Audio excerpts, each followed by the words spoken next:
Hey guys, welcome back to another video. This one is going to be going over some very important information regarding the game. Also, we're going to be going over the newest update that just hit the game. If you guys enjoy this video, do me a favor and let's try to get this video to 100 likes. If you enjoy my content and want to support me, then tap that subscribe button if you haven't yet, and tap that notification bell if you want to stay up to date with all of my content. At some point in this video, Gold Robo is going to make an appearance. Let me know in the comments below when you spot him. As I mentioned in my previous video, there was a video that had come out from Yogi TV which talks about hacks and exploits within the game. I was happy to see that that video has had positive results and the devs are going to be doing something about these exploits and hacks. Artix goes over a list telling us what is capable, what isn't capable, and so on and so forth, so let's check this out. First of all, the first one is instantly get to max level, and this is false. Players are not, there is no hack or exploit that allows you to go from 1 to max level. You can't just type a command in and bump up to max level based on the tests that they've done. So this is just rumors, and it says it is possible for devs to do this, but besides that, it's not. You need to have dev access. Next is accessing items and quests that should not be available. This was valid. You were able, through exploits, to access shops that were no longer in the game, or items that you shouldn't have access to, and whatnot. Quests as well. So this was confirmed, and they are going to be working. If they have not already fixed it, they will be correcting that issue.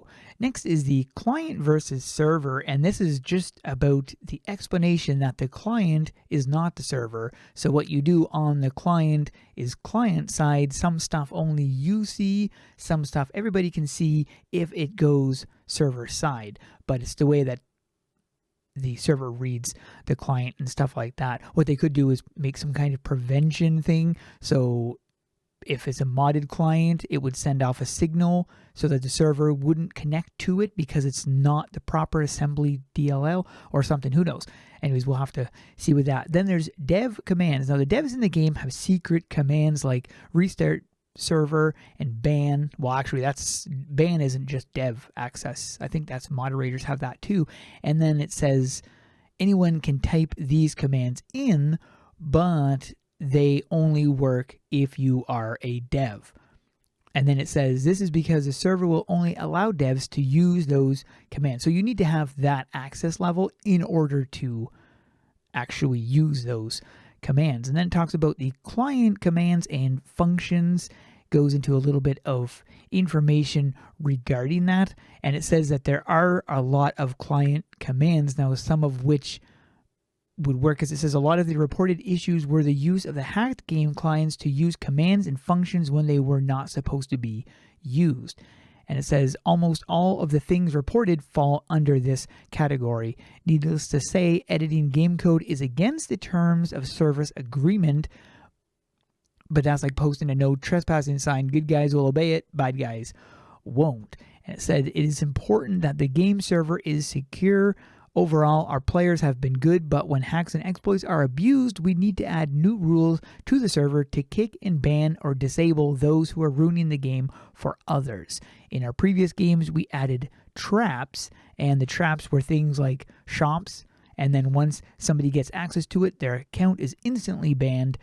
They say we never give warnings when we do things like that, so consider this your official warning.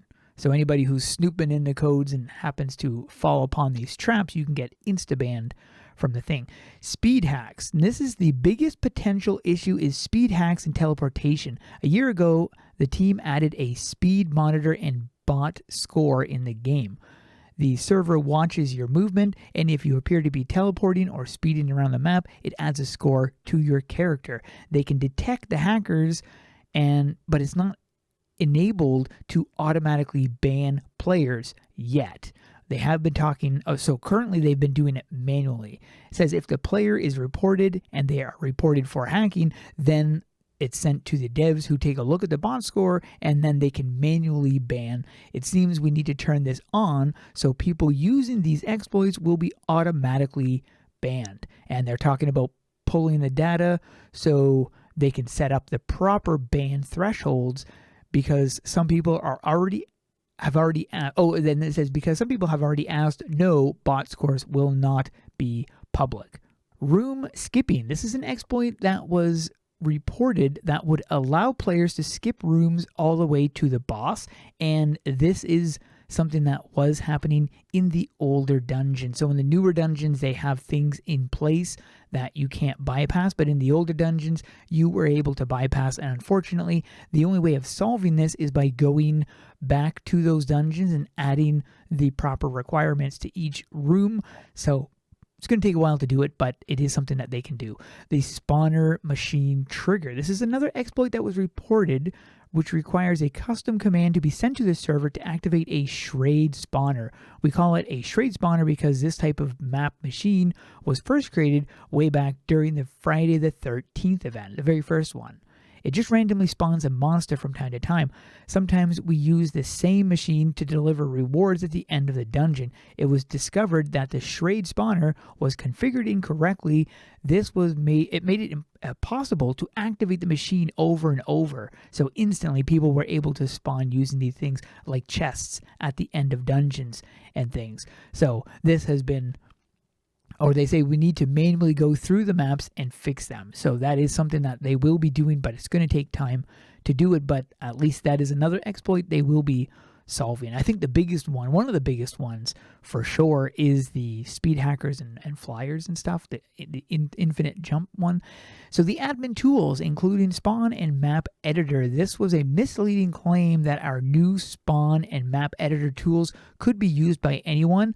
That's not true. They had access to see the UI for the editor, but they weren't able to actually use these editors. So that was a false. And then the Steam files and the game client says, just for the record, any game you download from Steam is downloaded on your computer, including the files that is required to make the game run. So just in case for those who don't know, PvP score machine. There was a claim that you can instantly win PvP games. They're still investigating. It's important to take every claim seriously. The PvP match history logs do not show any examples of this, but we're going to dive deeper. So this is something that would be, very bad if you could instantly win if they trigger the machine at the end, similar to the chest type thing in a shop. So if they were able to trigger the flag or whatever and then just instantly win, that'd be really bad. So anyways, they're still investigating that one. Guild invite issue. We are investigating this issue. We'll keep you posted when we can recreate the bug. So this was basically a bypass that people who were exploiting would be able to bypass a guild invite and just automatically join the guild. But this is something that they are going to be investigating.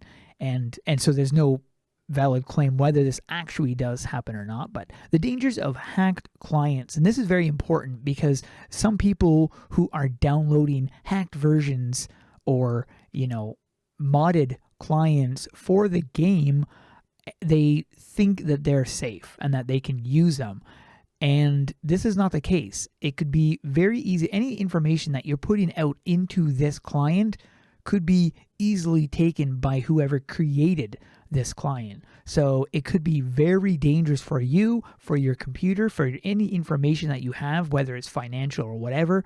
So it is dangerous to download these clients onto your device, whether it be a phone, whether it be a PC. So it's definitely something you should avoid. Also, it's against the rules and you're just going to get banned if you get caught. So especially once they enable the whole auto ban thing, then it's definitely not something you're going to want to mess around with. And then it says, thank you. We'd like to thank everyone who helped bring these issues to our attention, who are helping to make the game better. We will keep you up to date on the progress. Meanwhile, Nulgath Part 3 is approaching. The new map editor tools are finally finished, and we will be using them to build the Nulgath release. Also, more good news, they have a working demo of this site, the sheathing feature. This is something that Corrin has been working on for a really long time, but they had to be able to figure out how to sheath everything, not just a single-handed weapon. So we'll have to see how that's progressing, but looking forward to that. It also says it is March, so there will be something Dage related coming. So that's really, really good news. We get some patch notes for the newest update that hit the game today, and this covers the version 1960. The new quest available icon now appears in NPC pop-up menus, which is nice. On mobile, you will now be able to adjust the menu. So you resize the menu option is now available. And then a really nice one, this is actually really big, is the AFK and AFK kick can now apply to players when dead. So if people are dead in a dungeon or something, the AFK kick never applies because they're dead. Now it will. That is really huge. We have a new quest thing called Forge the Tenetentium Warblade. I don't know if I said that right.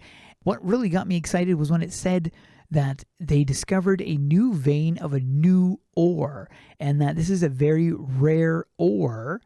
And this made me think, do we have mining in the game? Because it's talking about this ore. This isn't the first time they've talked about ore in recent updates. So I know that it's wishful thinking, and obviously mining is not in the game, but is this a nod that mining might be coming at some point in the near future? Who knows? If you head to the social district, you're going to be finding this guy right here, the very big luck Sneevil. Now there's several of those that spawn. There's the very bad luck Sneevil and the bad luck Sneevil, and I think there's another one as well. You got the Clover Zards, and then these guys right here. I believe he has some drops, but I can go into more detail on him at another point. You got Mart O'Donnell right here with the lucky day items. This is a 2022, so I don't know why it says new, because I'm pretty sure this was around last year.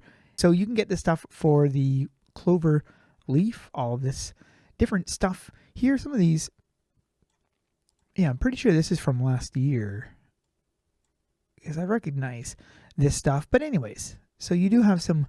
This is pretty neat. I like that helm.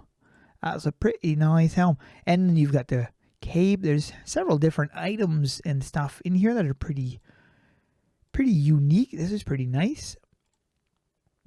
I don't know what this is. Oh, that's funny. I don't really. I sort of remember that, but not really.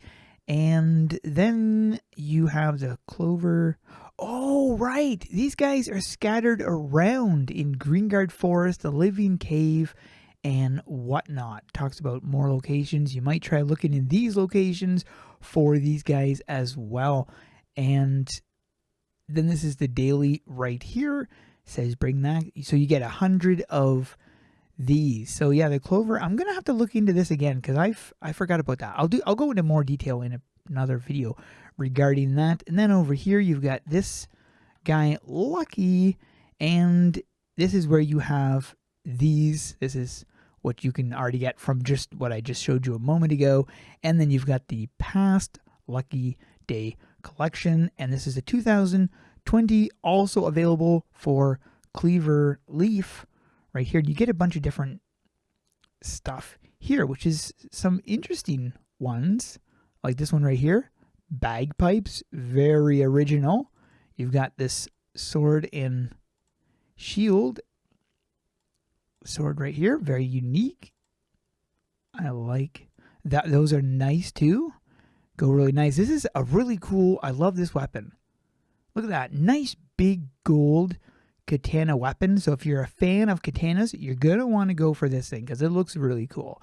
So yeah, you've got a lot of really neat stuff in here. I'll let you check the rest of them out yourself, but that's what's in here. And then we're going to be heading over to Yalger's Inn and talk to Yalger right here because he has a new thing. So this is the new icon that I referred to earlier with the new like thing. If there's a new quest and whatnot, as you can see, there is a new quest right here. So this is the thing right here. You can read through this and then talk to Bulb. Now I'm actually not going to go through this in this video because I feel this is best. I haven't actually done this yet, and plus I'm limited on time tonight. So I'm going to do this in tomorrow's video, cover this, and then go from there. So as of this video, I'm going to wrap it up right here, but you guys can definitely go and check that out and let me know what you think of the new quest line and what you think of the lucky stuff and anything else I mentioned in this video. Hope you guys enjoyed. Thanks for watching and take care.